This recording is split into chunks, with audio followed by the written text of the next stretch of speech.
Okay, we've set up the game, and now we'll do gameplay. The game comes with some player aids here, and so if you follow along, the game is broken up into two phases, the buying phase and the action phase. Each player is going to take a turn, completing both phases, and then play will pass to the next player. So in the buy phase, you're going to select one of the stacks of improvement chips here, and you're going to pay 2, 5, or 9 ice, respectively. So if I wanted to select this one in the middle, I could pay 5 of my ice of any color, and I would take those directly into my hand. Sorry for the shaky camera. Directly into my hand, pay the 5 ice to the bank. And then the second step, as you can see, is draw all your chips back, replenish the stack. And the way this works is you'll draw the number of chips purchased, which is 2, and you're always going to start on the left and add chips so that there's 1, 2, and 3 stacks always. So if I had purchased this, I would draw 3 chips and then start here, add 1, add 1, add 1. Okay. Next, we go to the action phase, and this is where most of the action happens in the game.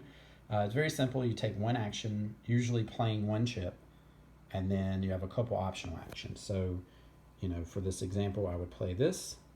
That resolves and then goes to my discard pile. And so you can see most of the chips have a choice. This one is gain red ice or 5 clear ice, and the slashes either.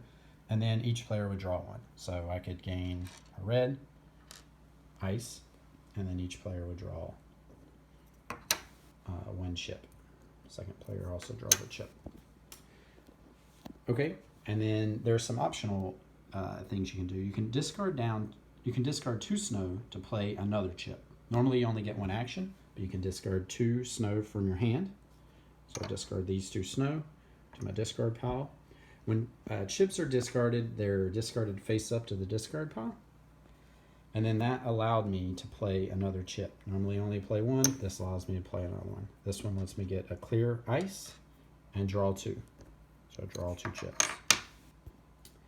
Okay, and the other optional action you could see is you can turn in ice to build sculpture cards. So if I have ice here that matches any of my sculpture cards, I could, at any time on my turn, cash those in and build these sculptures. And these sculptures are going to be worth victory points at the end. One note about sculptures is you'll see they have some symbols on them. They could be located on either side. They have symbols and a color.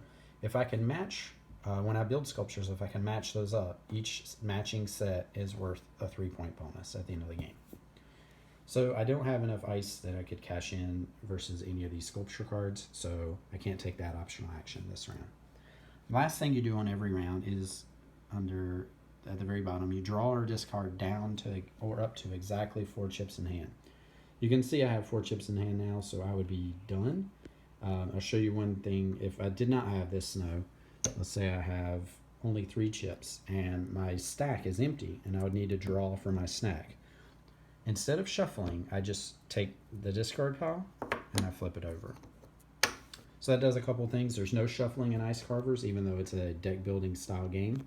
And then also the order in which I play chips face up to my discard pile now matters, because that's the order that I'm going to get them back in. Played, first to last. So then I can draw right off the stack. Okay, that's a sample turn. It would be player number 2's turn, and so I'll just run through right quickly what he does. Player number 2 is going to choose this pile. This goes right to his hand, and then he has to pay 2 ice to the bank. He can now play 1 as his action. He's going to play this for a blue ice, and